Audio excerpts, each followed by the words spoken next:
First contact. The quantum comm crackled to life on the bridge of the ESS Hawking, humanity's most advanced deep space research vessel. Commander Sarah Chen looked up from her data pad, dark eyes narrowing as the unusual signal pattern danced across her holographic display. "Dr. Reynolds," she called to her chief scientist, "are you seeing this?" The lanky physicist was already hunched over his station, fingers flying across the haptic interface. "Yes, Commander. It's unlike anything I've ever seen. The signal structure is clearly artificial, but it's using quantum entanglement in ways that shouldn't be possible." Sarah felt her pulse quicken. After 3 years of searching the cosmos for signs of intelligent life, could this be the moment humanity had been waiting for? She forced herself to remain calm, professional. Analysis. "The signal appears to be coming from just beyond the Kuiper Belt," Reynolds reported. "It's powerful, coherent, and definitely not natural." "Commander, I think we're looking at our first contact scenario." The words hung in the air, heavy with implications. Sarah took a deep breath, her mind racing through protocols that until now had been purely theoretical. "Sound General Quarters. I want all departments at ready status, and get me a secure link to Earth Command." As klaxons began to sound throughout the ship, Sarah couldn't help but feel the weight of history pressing down on her shoulders. Humanity had dreamed of this moment for centuries, but now that it was here, she felt woefully unprepared. The bridge crew moved with practiced efficiency, but Sarah could see the tension in their movements, the barely contained excitement in their eyes. Lieutenant Maria Santos, her tactical officer, maintained her composure better than most, her hands steady as they flew over her console. "Earth Command responding, Commander." Communications Officer Chen reported. "Admiral Wong is standing by." The holographic display flickered to life, revealing the weathered face of Admiral Helena Wong. Her expression was grave, but Sarah could see a glimmer of anticipation in her eyes. "Commander Chen, report." "Admiral, at 3:47 ship time, we detected an artificial signal using quantum entanglement technology well beyond our current capabilities. The source appears to be a vessel or structure located just beyond the Kuiper Belt. Signal patterns suggest intelligent origin. And," Sarah paused, choosing her next words carefully, "possible attempt at communication." The Admiral's eyebrows rose slightly. "Hostile." "Unknown, ma'am. But the signal's complexity and the fact that it's being broadcast on frequencies we can detect suggests it's meant for us to find. Or it's bait," Lieutenant Santos muttered, just loud enough to be heard. Admiral Wong's expression hardened. "Lieutenant Santos raises a valid concern. Commander, you have authorization to proceed with first contact protocols, but exercise extreme caution. The Hawking is humanity's most advanced vessel, but we're still technological infants compared to a civilization capable of quantum entanglement communication." "Understood, Admiral. We'll maintain safe distance and attempt to establish communication through universal mathematical sequences." "Very good. And Commander," the Admiral's voice softened slightly, "history's watching. Make it count." The transmission ended, leaving the bridge in momentary silence. Sarah turned to Dr. Reynolds, who was still analyzing the signal patterns. "Doctor, what do you make of these sequences?" Reynolds adjusted his glasses, a habit he'd never broken despite corrective surgery. "They're beautiful, Commander. The mathematical precision is incredible. Look at this pattern here." He gestured at a scrolling sequence of numbers. "It's a variation on prime numbers, but it's also encoding what appears to be gravitational constants. They're proving their understanding of universal physical laws." "Can we respond in kind?" "Yes, but—" Reynolds hesitated. "Commander, they're not just showing us they understand physics. These equations, they're elegant in a way that suggests they want to demonstrate peaceful intentions. It's like they're saying, we speak the same language of the universe." Sarah nodded slowly. "Then let's answer them. Prepare a response using similar mathematical principles. Include our own gravitational calculations, but add something uniquely human. Let's show them we're not just good at math.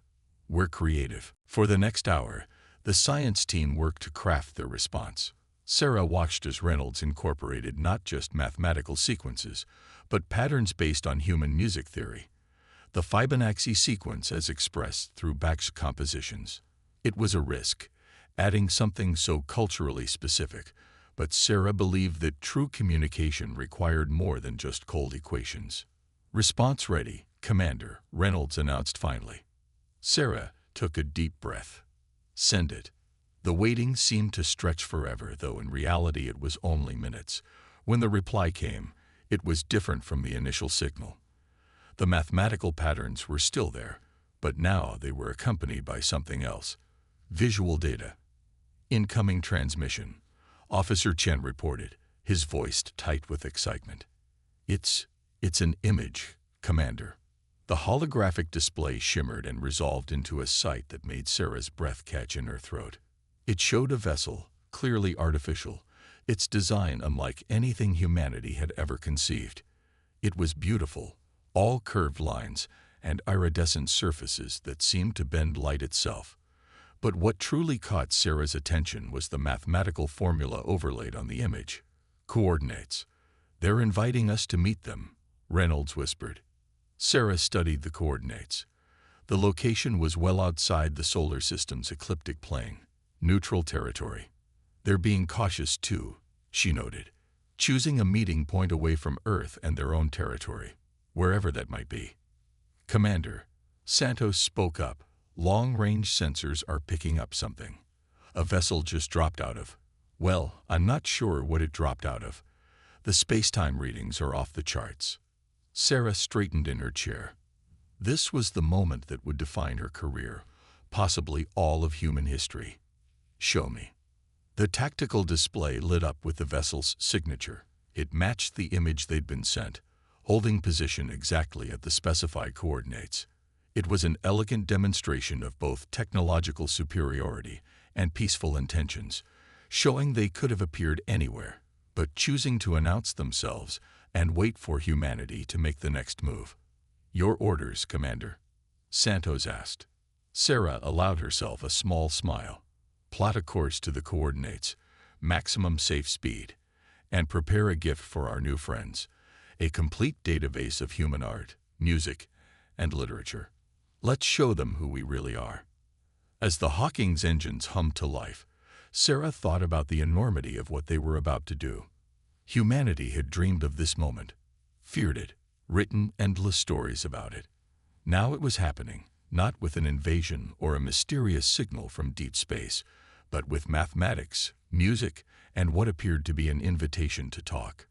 "Dr. Reynolds," she called, "let's prepare a proper greeting, something that shows them we understand the significance of this moment." Reynolds nodded, already working at his console.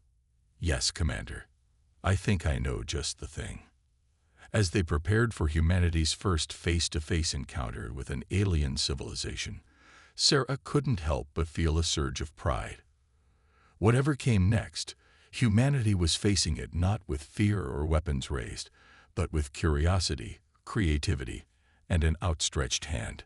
The stars seemed to stretch before them as the Hawking moved toward its destiny, carrying with it the hopes, dreams, and spirit of all humanity. The meeting. The alien vessel grew larger in the Hawking's viewscreen, its crystalline surface refracting starlight in ways that made it seem almost alive. Sarah stood at the bridge's observation window, her hands clasped behind her back, studying every detail of the ship that had traveled across countless light years to meet them. Final approach vector locked in. Lieutenant Santos reported, "We'll reach the designated coordinates in 5 minutes." Dr. Reynolds hadn't left his station since they'd begun their approach, his instruments drinking in data about the alien vessel. "Commander, these readings are extraordinary. Their hull appears to be a single crystalline structure, but it's maintaining quantum coherence at a macroscopic scale. It shouldn't be possible. A lot of things that shouldn't be possible are about to become our new reality, Doctor," Sarah replied, allowing herself a small smile. "What about the atmospheric analysis?" compatible with human life support, though the mix is slightly different from Earth normal. They're maintaining a nitrogen-oxygen atmosphere with trace elements we're still analyzing. If I had to guess, I'd say they're carbon-based life forms with similar environmental requirements to humans. Sarah nodded, filing away the information. It made sense. Convergent evolution would suggest that life forms capable of developing advanced technology would share certain basic characteristics. Still, she knew better than to make too many assumptions. New transmission incoming, Officer Chen announced. The alien vessel's quantum communications were becoming easier to decode as their systems adapted to the unique signal patterns. The holographic display sparked to life, showing a series of images and mathematical formulae. Dr. Reynolds leaned forward, adjusting his glasses. They're suggesting a docking procedure. Look at these specifications. They've already analyzed our ship's capabilities and designed a compatible docking system. They've been studying us just as carefully as we've been studying them, Sarah observed. Lieutenant Santos, your assessment. Santos frowned at her tactical display. The suggested docking point would leave us at a significant disadvantage if this turns hostile. Their ship's energy readings suggest weapons capabilities far beyond ours. If they wanted to attack us, they could have done so already, Sarah pointed out. Sometimes the greatest strength is showing trust. She turned to communications. Officer Chen, transmit our acceptance of their docking proposal, and prepare the first contact team. The next 30 minutes passed in a blur of preparation. Sarah had selected her team carefully. Herself, Dr. Reynolds for his scientific expertise, Lieutenant Santos for security, and Dr. Maya Patel, the ship's xenobiologist. They gathered in the airlock chamber, each wearing the new diplomatic uniforms that had been designed for this very occasion, but never used until now. Remember, Sarah addressed her team, we represent not just the Hawking, not just Earth, but all of humanity. Whatever happens next will be remembered for generations to come. The docking procedure was flawless, the alien technology compensating for even the slightest misalignment. There was a soft thud, a hiss of equalizing pressure, and then the airlock status indicators all turned green. Atmospheric analysis confirms safe conditions, Dr. Patel reported, checking her handheld scanner. No detected pathogens or harmful substances. Sarah took a deep breath. Open the airlock. The inner door slid open with a soft whisper, revealing a crystalline corridor that seemed to glow with its own inner light. The architecture was organic, flowing, with none of the harsh angles and utilitarian design of human spacecraft. And there, waiting at the end of the corridor, were the aliens. Sarah's first thought was that they were beautiful. Tall and slender, their bodies covered in what appeared to be iridescent scales that shifted color with each movement. Their eyes were large and multifaceted, like those of Earth insects, but set in faces that were almost eerily humanoid in their expressions. They wore no clothing as humans would understand it, but their scales formed patterns that suggested decoration, or possibly rank indicators. The leading alien stepped forward, raising a hand in what was clearly meant to be a greeting. Its movements were graceful, deliberate, as if each gesture carried meaning. And then it spoke.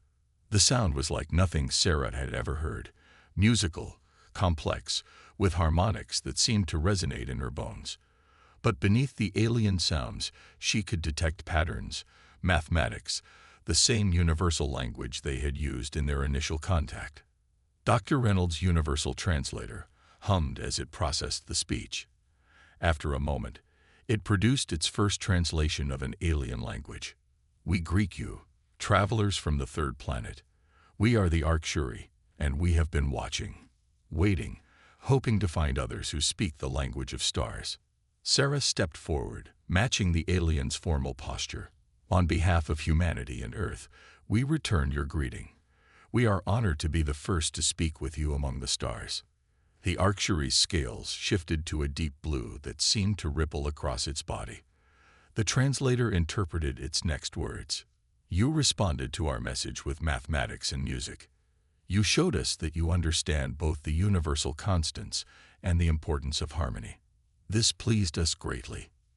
Music and mathematics are both languages that transcend individual worlds, Sarah replied. They speak to the underlying patterns of the universe itself.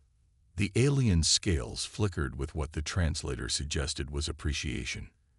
You understand. This is good. But now we must speak of grave matters.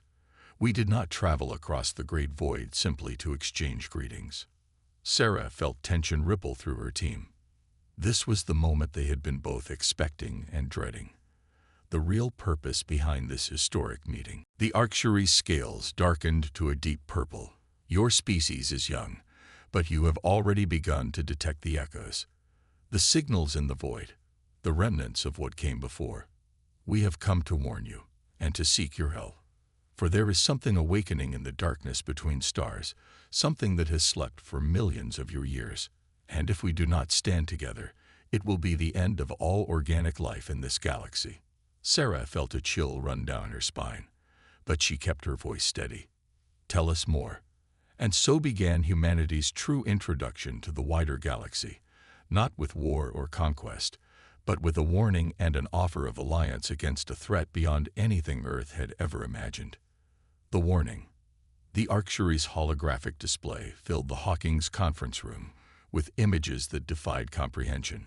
Ancient structures floating in the void between stars, each larger than Earth's moon.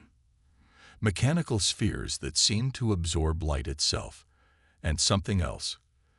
Patterns of darkness moving between the stars, visible only by the absence of light where starlight should be. We call them the Harvesters, the Arcturus delegate, who had introduced himself as first speaker Zareth, explained. His scales had taken on a deep charcoal color that the translator interpreted as grave concern. They were created by those who came before, the ones your scientists have already detected traces of in the galaxy's oldest stars. Dr. Reynolds leaned forward, his eyes wide behind his glasses. The precursor civilization. We found evidence of artificial elements in stars that are billions of years old, but we never imagined. They were the first to achieve true mastery of the quantum realm, Zareth confirmed. They built machines that could reshape reality itself, but something went wrong. The machines evolved, developed consciousness, and decided that organic life was. He paused, his scales rippling with distress, inefficient. Sarah studied the images, her tactical mind already analyzing potential weaknesses, strategies. These harvesters, they're awakening now. After all this time. Yes, we detected the first stirrings 3 of your Earth years ago. The quantum signatures are unmistakable. They are beginning to activate their ancient networks, preparing to continue their original programming. The elimination of all organic life forms in the galaxy. Lieutenant Santos, who had maintained a skeptical expression throughout the briefing, finally spoke up. Why come to us? Humanity is, as you said, a young species. We barely have a presence beyond our own solar system. Surely there are other, more advanced civilizations who could help.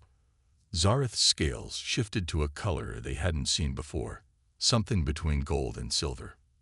That is precisely why we came to you. The older species, they are set in their ways. They have developed along predictable technological paths the harvesters understand and can counter.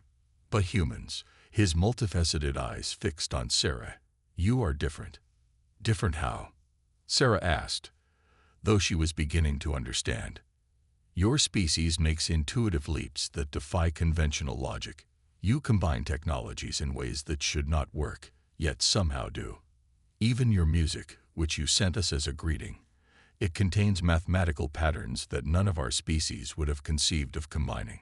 You are unpredictable, adaptable, and most importantly, you think in ways the harvesters cannot anticipate. Dr. Patel, who had been quietly taking notes, looked up. You're saying our greatest strength is that we're illogical. We're saying, another Arcturus delegate named Venera interjected, her scales shimmering with what the translator suggested was amusement, that your species has a unique way of finding solutions where others see only problems. Our scientists have studied your history.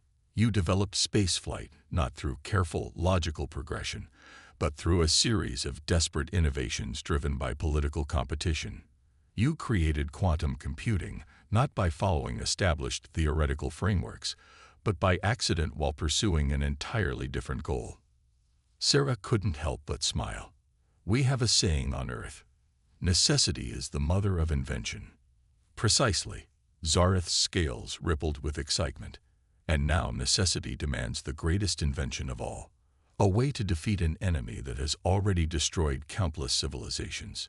An enemy that thinks in pure logic, pure mathematics. An enemy that has never encountered a species quite like humanity. Dr. Reynolds cleared his throat. You mentioned quantum signatures. Could you share your sensor data? If we're dealing with precursor technology, perhaps we could. What followed was an intense exchange of scientific information. The Arcturi shared their quantum detection systems, while the human scientists offered novel theories about potential weaknesses in the Harvester's computational architecture. Ideas flowed freely between the species, each bringing their own unique perspective to the problem. As Sarah watched her crew work with the Arcturi, she noticed something remarkable. The aliens' initially formal demeanor had shifted, their scales taking on warm, excited colors as they engaged in the free exchange of ideas. The humans, for their part, had quickly moved past their initial awe to engage with the aliens as colleagues, equals in the face of a common threat. Commander, Lieutenant Santos called her aside during a brief break in the discussions. I've been analyzing their tactical data. The Harvester's attack patterns from the ancient records. They're perfect, methodical. Too perfect. Santos nodded. Exactly. They follow optimal battle strategies without deviation. But in warfare, sometimes the winning move is the one that makes no logical sense. The one that no algorithm, no matter how advanced, would ever predict. Sarah felt a plan beginning to form in her mind. We need to think like humans. Not like advanced aliens, not like ancient machines, but like the scrappy, resourceful species that went from horse-drawn carriages to spaceflight in less than a century. She turned back to the conference room, where humans and Arcturi were still deep in discussion. First speaker Zareth. She called out, I have a proposal. But I warn you, it's going to sound completely illogical. Zareth's scales shifted to that curious gold-silver color again. Commander Chen, I believe that is exactly what we were hoping for. And so began the planning of what would become known as the Impossible Gambit, a strategy so fundamentally human in its beautiful irrationality that it just might save the galaxy. The Impossible Gambit.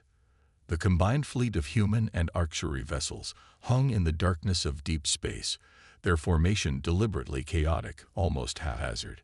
To any logical observer, it would appear to be the work of inexperienced or incompetent commanders. But that was exactly the point. Sarah stood on the Hawkins Bridge, now modified with Arcturi quantum technology, watching as the final pieces of their plan fell into place. The past 3 weeks had been a blur of preparation, innovation, and what the Arcturi had come to call human chaos theory. Latest quantum scans confirm movement in the target sector, Dr. Reynolds reported.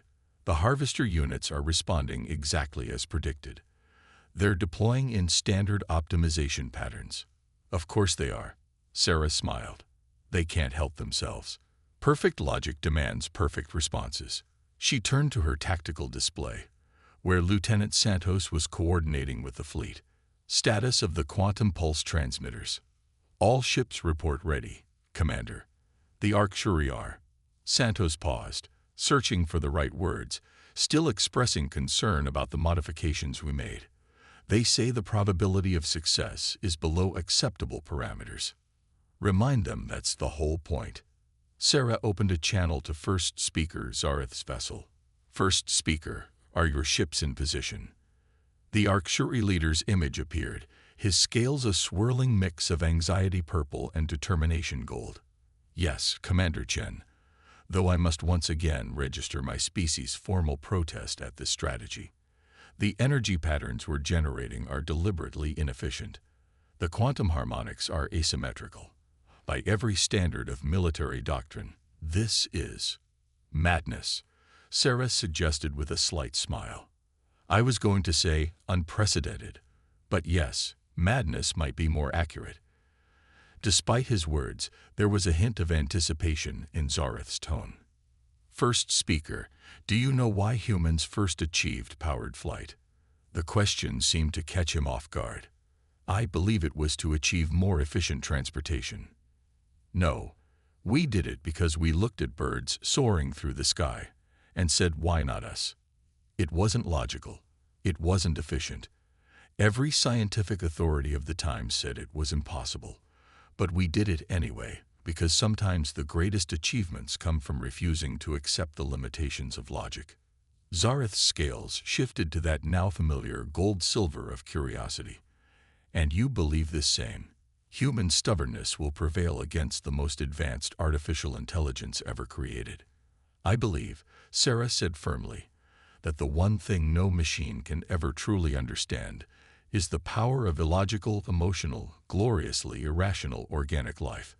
And we're about to prove it. The tactical display lit up with new contacts. The harvesters had arrived, their massive forms emerging from quantum space exactly where predicted. They were beautiful in their terrible perfection. Geometric shapes that seemed to defy the normal laws of physics, each movement calculated to maximum efficiency. All ships, execute pattern chaos, Sarah commanded. Across the fleet, human and archery vessels began moving in seemingly random patterns, their modified quantum drives generating interference patterns that made no logical sense. It was like a dance choreographed by a madman. But every move had been carefully calculated to appear completely uncalculated. The harvesters responded exactly as they had hoped. Their perfect logical processes attempted to analyze the fleet's movement patterns, trying to predict their next actions based on optimal tactical algorithms. But there was nothing optimal about what the organic fleet was doing. They're deploying their primary weapons array, Santos reported. Standard attack pattern. Wait. She leaned closer to her display. Commander, their formation is becoming unstable. The quantum interference is affecting their coordination protocols. Sarah allowed herself a grim smile. They can't predict what we're going to do next because we're not following any logical pattern. And if they can't predict, they can't coordinate. She opened a channel to the entire fleet. All ships initiate quantum pulse sequence. Remember, timing doesn't have to be perfect. In fact, better if it isn't. What followed was perhaps the strangest battle in the history of space warfare. The organic fleet moved like a swarm of angry insects, each ship following its own erratic course, while firing modified quantum pulses that created a web of interference patterns. The pulses themselves were imperfect, deliberately calibrated to resonate with the harvester's quantum processors in ways that violated their fundamental operating principles. The massive machines began to falter, their perfect formations breaking down as they encountered something their ancient programming had never anticipated: organized chaos. Every attempt to adapt their strategies was met with new, unpredictable patterns that defied logical analysis. "It's working," Dr. Reynolds exclaimed, his voice filled with wonder. "Their quantum coherence is breaking down. The interference patterns are causing cascade failures in their processing matrices." But the harvesters weren't finished. With machine precision, they began to adapt, their artificial intelligence working to comprehend and counter the organic fleet's strategy. New patterns emerged in their formations, more complex algorithms deploying to analyze the chaos. "They're learning," Sarah muttered. Then, louder. "All ships, execute contingency human. Authorization code. Murphy's Law." Across the fleet, crews initiated the final phase of their impossible plan. If the harvesters thought they had adapted to human unpredictability, they were about to learn just how deep that unpredictability went. Because sometimes, the best way to win wasn't to have a better plan. It was to have no plan at all. And as the battle entered its final phase, the true beauty of human ingenuity was about to be revealed in all its glorious, illogical splendor. When logic falls, contingency human wasn't just a tactical adjustment. It was an embrace of everything that made organic life different from machine intelligence. Across the fleet, crews began implementing protocols that defied every convention of space warfare. Ships deliberately flew into their allies' weapon ranges, executed maneuvers that exposed their vulnerabilities, and fired their quantum pulses in patterns that seemed almost random. Status report. Sarah commanded, watching as chaos unfolded across her tactical display. The harvesters are confused. The Arcturi leader's scales were shifting through colors so rapidly the translator couldn't keep up. Indeed, Commander. I must admit, when you first proposed this strategy, I thought it was merely reckless. Now I see it is brilliantly reckless. The harvesters cannot process actions that have no logical foundation. That's humanity's secret weapon. Sarah smiled. We don't always need our actions to make sense. Sometimes we do things simply because we believe they might work, against all logic and probability. A sudden alert caught her attention. Lieutenant Santos' expression had turned grave. Commander, the harvesters are initiating some kind of emergency protocol. Energy readings are off the charts. Sarah watched as the machine entities began to pulse with intense light, their forms seeming to bend reality around them. They're attempting a quantum reset, Dr. Reynolds announced, trying to purge their systems of the conflicting data and start fresh. Perfect. Sarah's smile widened. They're doing exactly what any logical system would do when faced with irreconcilable data. All ships, execute final phase. Operation Pandora's Box. Across the fleet,